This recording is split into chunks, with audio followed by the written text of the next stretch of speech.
Nova Estela Ciência e Debate, um programa da TV PUC São Paulo, um programa que é gravado aqui no campus Monte Alegre, no nosso estúdio da TV PUC, mas, na verdade, um programa que conta com o apoio de uma área distante aqui em São Paulo, do outro lado da Avenida da Consolação, no campus Marquês de Paranaguá. Nós temos a unidade da PUC que abrange toda a área científica, técnica, tecnológica, mas que abrange também a área da história da ciência, que colabora, onde eu sou pessoalmente professor, colabora com o programa da TV PUC, Nova Estela Ciência e Debate, trazendo a cada semana um novo convidado para engrandecer o nosso debate sobre os caminhos passados, presentes e futuros da ciência e da tecnologia. Hoje nós temos um convidado muito especial, o professor Mauro Kuckerkorn. Bem-vindo. Muito obrigado. O cristianismo e o judaísmo têm uma relação muito grande. É só lembrar que o cristianismo nasce do judaísmo no Oriente Médio. Os judeus chegaram na Península Ibérica junto com a expansão islâmica. No Brasil é comum se confundir árabes com islamismo. O islamismo nasce com o mundo árabe, mas ele é muito maior do que o próprio mundo árabe. Os judeus chegam na Península Ibérica junto com a expansão islâmica, no caso, junto com os árabes muçulmanos, e convivem durante 8 séculos no que nós chamamos a época de ouro da Península Ibérica. Com a expulsão dos muçulmanos da Península Ibérica, as duas grandes nações da Península, a Espanha e Portugal, passam a dar uma saída ao judaísmo. Ou saem da Península Ibérica ou se convertem ao cristianismo. Olha, deixa eu te interromper, já te interrompendo. Não, porque eu não quero perder a oportunidade, Nós aqui no programa Nova Estela já tivemos vários professores que nos relatam, que todo mundo pensa que a ciência moderna, ela é assim, existiu um período lá na antiguidade, grego, romano, onde existiu ciência. Daí existiu um período das trevas. Das trevas que se apagaram blackout, apagaram as luzes. Aí tem o Renascimento. Daí o Renascimento que acendeu. E tem uma série de pesquisadores, tanto da PUC, como de outras universidades da USP e do mundo inteiro, que fizeram uma redescoberta, um renascimento dessa cultura árabe medieval, especialmente durante essa ocupação da Península Ibérica, e que, na verdade, contribuiu na matemática, astronomia... Em todas as áreas. Medicina, todas as áreas, filosofia, gramática, todas as áreas, e que era muito desconhecida, e agora é um filão. Então, como você mencionou, e é parte do teu repertório aí, essa idade de ouro, e que é uma coisa tão rara, no mundo a gente conhece a idade das guerras, Agora, você falando de uma idade de ouro, é uma idade, provavelmente, de uma grande colaboração árabe-islâmica, como você falou, judaica e cristã. Então, eu queria, antes de você avançar, você já estava chegando... acho que é ótimo, a sua observação é ótima. Primeiro, quando a gente fala renascimento, já é um termo preconceituoso, porque se supõe que em algum momento a humanidade faleceu. Então, renascer, quer dizer, voltar ao mundo clássico grego-romano, são as referências, é como se durante um bom período da história da humanidade nada se produziu. Não é verdade, quer dizer, sempre a gente brinca, nada muda mais do que o passado. Então, não é só na Península Ibérica que nós tivemos grandes avanços nas ciências, na cultura. Se deu em outros lugares também. Aqui, especificamente, estamos falando da Península Ibérica. Quando a gente fala em época de ouro, nós falamos em avanços na medicina, na matemática, na arquitetura. Só para lembrar quanto da arquitetura desse período nós temos até hoje, inclusive no Brasil. E o mais importante, só é possível avançar quando você é tolerante, quando há um convívio intercultural. Então, se você for pensar que durante a época de ouro nós tínhamos entre o mundo islâmico, os califados islâmicos, a tolerância religiosa, e, portanto, tolerância religiosa significa tolerância em qualquer outra área, você tinha em parte da Europa Ocidental cristã a intolerância. Como nós vivemos e temos uma educação eurocentrista, europocentrista, e mais especificamente, parece que o feudalismo se deu em toda a Europa, nós acabamos pensando que só temos na Europa Ocidental o feudalismo, o que não é verdade. Se nós formos, por exemplo, para a Península Itálica, nós também tivemos produção neste período. Se a gente for para o leste europeu ou para a Ásia, também tivemos grandes produções. Se eu pegar um grande personagem, Marco Polo, quando ele volta, né, ele traz grandes descobertas para a Europa, que não eram descobertas para a Ásia. Ali já era conhecimento, ali se produzia conhecimento. Então, o termo renascimento é um termo preconceituoso. Ele é um termo que é usado por uma visão europocentrista específica, muito específica. O renascimento, ele nasce com o renascimento comercial. O renascimento vem no bojo das cruzadas, né? Então, especificamente na Península Ibérica, nós tivemos uma produção impressionante nas áreas, por exemplo, da manutenção dos livros, né? O número de bibliotecas que nós temos nesse período da construção é impressionante. Na publicação de obras literárias, no resgate de obras, inclusive, de Grécia e Roma. Muito do que nós temos do resgate do mundo clássico foi garantido por esse período na Península Ibérica. Isso é muito importante se dizer, muito importante. Então, eu vou repetir, a ciência está ligada ao período de tolerâncias em qualquer área. Só para lembrar, muito se fala de Galileu, né? Quando ele é perseguido por um período específico da Inquisição. Mas nós temos Giordano Bruno também, ele não é o único Galileu. E Galileu só pôde chegar às suas conclusões porque ele tinha como referência o quê? O período de ouro da Península Ibérica. Não sei se era isso que Não, era isso, muito bom. Eu queria aproveitar, como você já ia avançando. Porque isso dá um tema inteiro. Isso. Né? Mas eu gostaria de falar, por exemplo, não sei se as pessoas sabem, no judaísmo, os últimos profetas reconhecidos são os profetas exatamente que conviveram na Península Ibérica no período da Alta Idade Média. Né? A Cabala, inclusive, é deste período. As pessoas pensam que a Cabala vem de... Não, a Cabala é da passagem da Alta para a Baixa Idade Média. Em muitas cidades espanholas. E é importante esse termo. Alta Idade Média é o período que vai do declínio do Império Romano até as Cruzadas. Baixa Idade Média é das Cruzadas ao final da Idade Média, com a queda de Constantinopla e o final da Guerra dos 100 Anos, né? Guerra famosa entre França e Inglaterra. Ok? Perfeito. Então, eu acho que foi bastante oportuno a gente aproveitar, porque nem todo mundo conhece, nem todo mundo tem o conhecimento do Mauro para colocar para nós um pouco essa idade de ouro. Eu acho muito importante que não ao mesmo tempo que eu tenho isso na Península Ibérica, eu tenho em outras partes do mundo. Se eu pegar no Brasil o que se ensina de história, nas próprias faculdades, universidades de histórias no Brasil, há uma grande lacuna de temas que saem do mundo clássico ou saem da própria Europa. Né? Qual é o nosso curso? A Turquia faz parte da Europa. Quais são os nossos cursos bizantinos? O que se aprende sobre o Império Bizantino, né? Cuja sua origem é o Império Romano do Oriente. Muito pouco. O que se aprende, por exemplo, da Índia ou da China? De novo, muito, muito pouco. Isso é importante. E mesmo da Europa, nós nos concentramos basicamente França e Inglaterra, né? E é sempre bom lembrar que duas das grandes nações europeias, que é a Alemanha e a Itália, só se consolidaram como nações no século XIX, né?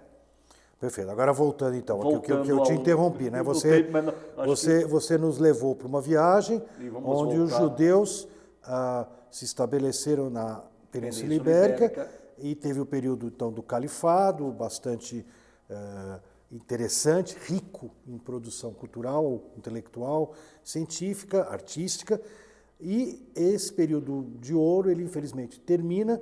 E aí que eu te interrompi, você ia atravessar o Atlântico. Eu não vou fazer nenhum juízo de valor se é infelizmente ou felizmente. A história, né, é bom entendermos que tivemos grandes avanços depois, só na navegação, os avanços que vieram, né, com a unificação da Espanha.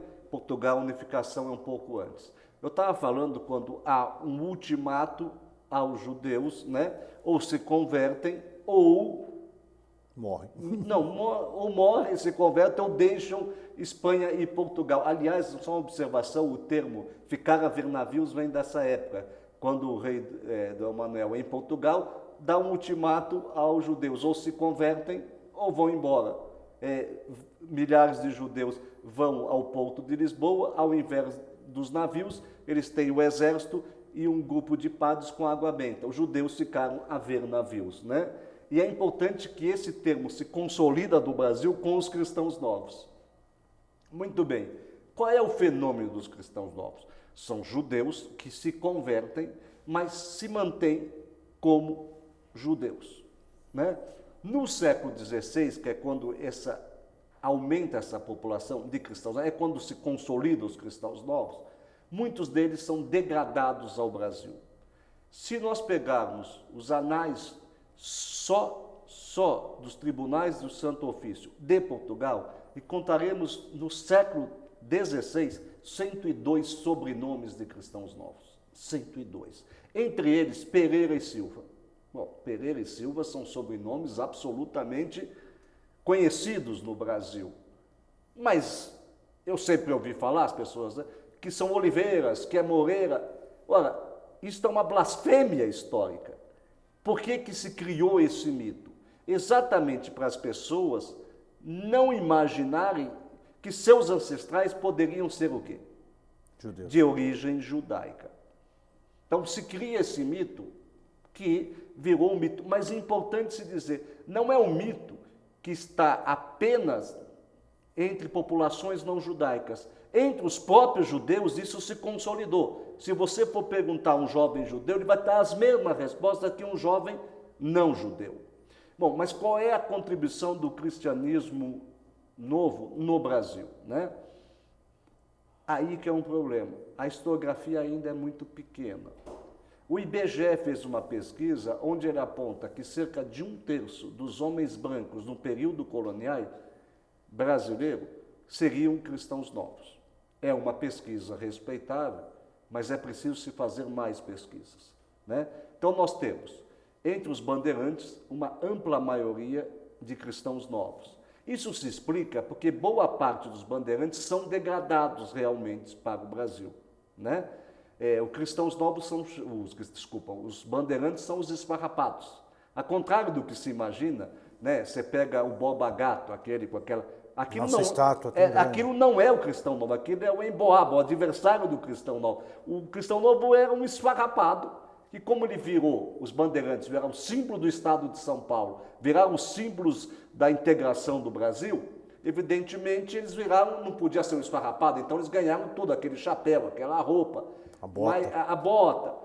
O Bandeirantes é aquele que era quase um seminômade, que é uma característica judaica, que pode estar há séculos numa região, mas de repente tem que abandonar aquela região. Então os bandeirantes, eles têm, primeiro, a fase de caça ao índio, né? Eles caçam o índio quando é preciso, com a ocupação holandesa. Depois eles têm a fase do sertanismo de contrato, onde eles atacam inclusive quilombos. E depois tem a fase do ciclo do ouro. Então, os bandeirantes, na sua maioria, são de origem cristãos novos. Depois nós temos uma grande importância na área da mineração, né? Ali nós temos a maior parte de cristãos novos. Nós temos cristãos novos na Bahia, no Nordeste, nós temos cristãos novos em Pernambuco, mas a grande concentração está em Minas Gerais. Porque é aí que o Brasil se torna realmente uma colônia. Vamos imaginar, na época da cana-de-açúcar, a relação entre um latifúndio e outro é mínima, né? 90% do que se produz no Brasil é para exportação e 90% do que entra direto a um latifúndio. Quase não há relação. Como Minas Gerais está no interior do Brasil, eu preciso, por exemplo, quais são o transporte? É o muar. Muar é conjunto de mulas, que vem do sul do país. Como é que entra a carne seca que vem do Nordeste? Então eu vou criando o quê? Eu vou criando cidades, que são cidades de passagem. Quer dizer, é como você vai, por exemplo, para o Rio de Janeiro. Você sempre tem lá posto, né, de gasolina, mas que não é apenas um posto de gasolina, é um espaço de conveniência. Eu tenho o rodízio, eu tenho uma série, tenho até o hotelzinho, né? Cidades famosas surgiram assim. Curitiba é um espaço de passagem. E eu tenho os arraiais do ouro, onde vão criar. Então, eu vou integrando a colônia. E como o ouro em qualquer região chama pessoas, se calcula aí quase 400 mil cristãos novos em Minas Gerais. É nesse momento que expressões judaicas se consolidam, como ficar a ver navios ou apontar o dedo para a estrela da verruga, que eu acho que é uma expressão famosa no Brasil. Você conhece a origem disso? Judaica, né? É, por quê? Porque o judeu aponta para a estrela quando chega a primeira estrela de sexta-feira, o Shabat. Como dizer para a criança não apontar porque a família podia ir para o tribunal da verruga? E que se espalha no Brasil, né? Então a presença judaica é muito importante, por exemplo, em Minas Gerais. Agora, veja como é a questão. O cristão novo, ele vai perdendo a sua identidade. O que é perder a sua identidade? É não saber que ele foi o quê? Teve uma origem judaica. É diferente de se assimilar. Assimilar é você se integrar a alguma comunidade. Porque o judeu tem essa característica, ele vai se integrando a comunidades. Então, por exemplo, se eu pego a cultura alimentar do judaísmo, ela é adaptada às regiões aonde ele vive. Qual é o seu sanduíche mais famoso? É o falafel, que é o sanduíche que nasceu no Líbano. É bom lembrar que boa parte dos judeus são judeus o quê? Árabes, que é outra confusão que se faz. O judeu pode ser judeu árabe, pode ser judeu polonês. Ele é, a base do judaísmo ainda é a religião. É que o judaísmo de religião ele passa a ser uma nação e um povo. Então, o que é muito importante é entender que o cristão novo faz parte da formação colonial brasileira. Isso é muito importante. E que ele tem contribuições para a história brasileira. Mas, de novo, o importante não é você separar ele do resto do Brasil. Ao contrário, é tentar entender o que o brasileiro tem de cristão novo, como o que o brasileiro tem dos afrodescendentes, como o que o brasileiro tem dos europeus que vão chegar no século XIX. O Brasil, felizmente, tem uma característica de receber imigrantes. Vou fazer uma pergunta, Deixo. Uma curiosidade, se você tem alguma reflexão a respeito, né? De um tempo para cá, né, principalmente no Nordeste, né, a gente observa um certo fenômeno, eu até soube que quando a Anita Novinsky, né, uma grande... provavelmente a historiadora que mais pesquisou no Brasil o fenômeno dos cristãos novos. Eu ouvi com certeza. Relatos de quando a Anita Novinsky chegou no Nordeste, ela foi tratada assim, quase como uma semideusa, né? Assim, e ela foi... Uma celebridade. Uma celebridade. Foi para o interior para visitar justamente vestígios de cristãos novos. Apareceu recentemente, eu até sugiro, deve ter hoje em dia na internet para achar, a estrela, como é que chama? A Estrela Solitária do Nordeste. É um filme sobre um personagem, que é um documentário, na verdade, né? Chamado Luciano, da Paraíba, né? Que quer encontrar suas raízes judaicas, né? Um médico lá de João Pessoa, né?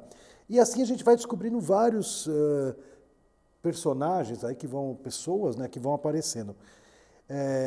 Então, de certa forma, o Nordeste, claro, como você falou, é um fenômeno que está em curso, está acontecendo, a gente não tem nem estatísticas. Tudo. Eu mesmo, dentro do nosso grupo aqui de História da Ciência, aproveitamos o embalo de quando se descobriu a sinagoga do Recife, né, que seria a primeira sinagoga das Américas, a sinagoga holandesa. Eu, aproveitando aquele embalo que se descobriu muito manuscrito, da época, atas de sinagoga, veio da Holanda, inclusive originais em português, né? Nós até descobrimos muitas reflexões científicas da época, né? Mas é um período curto, né, que acaba, porque acaba a dominação holandesa, e, segundo a Anita Nowinski, vários historiadores, aí tem mais um espalhamento de judeus lá. Agora, só uma pergunta que eu ia te fazer. Curiosamente, até pelo lado da história da ciência, nós também já fizemos eventos em Ouro Preto, né, no interior de Minas, na região das Minas, mas a gente não tem esse fenômeno. O mineiro não... O mineiro até já teve mineiro com aquele jeito desconfiado, falou assim, judeu, árabe, mouro, por aqui não. Vamos separar. Judeu, quando fala árabe, quer dizer, islâmico, vamos separar. Primeiro, o que é judeu, o que é cristãos novos, né? O fenômeno na Holanda, holandês no Brasil, são judeus, não são cristãos novos. Então, nós temos uma primeira sinagoga, porque ela é aberta, eu posso ter a sinagoga. Então, e ela vem junto com o período de Nassau, certo? Que é culto. Nós estamos falando do século XVII no Brasil, num período muito culto. Eu tenho sinagogas, por exemplo, no Rio de Janeiro, aí no Nordeste, em períodos também cultos de tolerância, mesmo da presença portuguesa no Brasil. Então, no Nordeste, eu tenho uma experiência judaica mesmo, judaica, não de cristãos. Depois eu terei presenças de cristãos novos, inclusive na Bahia. Mas é sempre bom lembrar que quando a Holanda esteve aqui, ela não dominou apenas Pernambuco, ela expandiu o seu domínio. Paraíba é um bom exemplo. Quanto a Minas Gerais, eu deixei bem claro lá atrás, quando a gente começou, a presença não é judaica, é de cristãos novos, que já vêm como cristãos novos, já chegam no Brasil como cristãos novos. Isso é importante. Agora, a maior presença numérica de cristãos novos, inclusive na pesquisa da Anita Thaís, é em Minas Gerais. Isso já é importante. Mas veja, quando isso se dá, eu já tenho essa experiência, quanto mais vai passando o tempo, mais assimilado ele está, mais a sua perda de identidade nós temos. Mas, de novo, o Brasil, felizmente, é um país que, apesar de todos os preconceitos, a convivência existe. Eu sempre falo, todos nós pertencemos à mesma raça. A base do preconceito, do racismo, é acreditar que somos divididos em raça, né? Nós somos a única raça da nossa espécie. A espécie humana tem uma raça. Se eu tiver uma relação sexual com alguém afrodescendente, nasce o quê? Nasce um ser humano, certo? Da raça humana. Então, quando a gente tenta entender o cristão novo no Brasil, é entender qual a sua relação com a formação do povo brasileiro. Isso é muito importante, né? É sempre bom lembrar que os judeus no Brasil não são uma minoria, é uma ampla minoria. A maioria absoluta dos brasileiros não conhecem um judeu, né? E a imagem que eles têm do judeu é o judeu ortodoxo. E não quando você sai na rua e diz, eu sou judeu. O cara diz, você não é judeu. Não, eu sou o judeu típico, né? No fundo, eu sou o judeu típico. Aquele que não usa um solidéu na cabeça, solidéu é aquilo que o judeu usa na cabeça, aquele que anda de carro no sábado, né? Que não come exatamente a comida kasher, ou seja, ele tem todos os costumes culturais que o brasileiro tem, e é isso que é importante. O que da cultura brasileira vem do cristão novo, que é muita coisa, como vem do afrodescendente, como vem do japonês. Veja, a contribuição do japonês na cultura brasileira, mesmo em regiões onde o japonês não está. Pegue o árabe. Você conhece alguma cidade brasileira que na rodoviária não tem equipe? Não. Pode não ser feita por um árabe, mas vem da onde? Da cultura árabe. E, de novo, árabe não necessariamente é islâmico. Pelo contrário, no Brasil, a maioria dos árabes que estão no Brasil são de origem o quê? Cristã. Né? E, de novo, a confusão. Boa parte dos judeus que estão no Brasil são judeus de origem o quê? Árabe. É verdade que a maioria dos judeus que estão aqui são de origem oriental. Quando eu digo oriental, é da Europa Oriental. Mas eu volto a dizer, felizmente, a historiografia brasileira avançou muito nos estudos afrodescendentes. Ainda vai demorar muito, na minha opinião, para avançar na historiografia dos cristãos novos. Mas o bom dessa, como você falou logo no início do nosso bate-papo, nós estamos chegando ao final, na excelente aula aqui que o Mauro nos deu sobre a história do Brasil, né? Apesar de todas as raízes do mundo. Como você falou no início, o bacana é que o passado ele sempre é diferente. Nada muda mais que o passado. Nada muda mais que o passado, né? E eu concordo contigo que depois de um predomínio eurocêntrico, né? Uma visão da Europa, europocêntrica da história, né? Abre-se perspectivas para a gente redescobrir a história do Brasil, e nessa história do Brasil inclui a presença do cristão novo, a presença da pessoa que fugia da Europa por toda a situação e que vai nos permitir, obviamente, repensar a história do Brasil, a história até da sua ciência, tem muitas conexões, e eu quero agradecer muito a presença do professor Mauro, que é um colaborador aqui na PUC na área da História da Cultura Judaica e que vai estar sempre oferecendo aí disciplinas. Quem tiver interessado, basta procurar no nosso site, no site da PUC, no site da COGEAI, especificamente onde o Mauro tem atuado mais recentemente. Nova Estela se despede, mais um programa que volta a semana que vem com um novo convidado, sempre buscando, como no passado, né, que novas estrelas, né, novas estelas possam iluminar nossa mente e permitir um caminho mais tolerante para o futuro.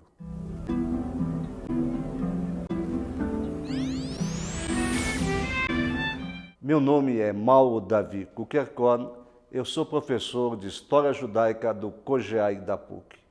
No mês de maio, iniciaremos nosso novo curso, cujo tema é Da Península Ibérica ao Nascer de uma Nação. Este curso tem como público-alvo todos aqueles que acreditam na tolerância e no reconhecimento do outro. Nossa temática inicia com a presença judaica na Península Ibérica na época de ouro, a convivência judaica com o mundo islâmico. Passa pelo nascer dos cristãos novos e sua presença no Brasil colonial. Veremos ainda o judaísmo no mundo árabe e no leste europeu, a experiência judaica no socialismo e, finalmente, o judaísmo no século XX, ou seja, o nascer do Estado de Israel, e terminaremos este curso com a reconciliação da Igreja Católica com o mundo judaico, ou seja, os judeus e o judaísmo. Esperamos todos vocês. Matrículas através do site do COGEAI. Shalom e até lá!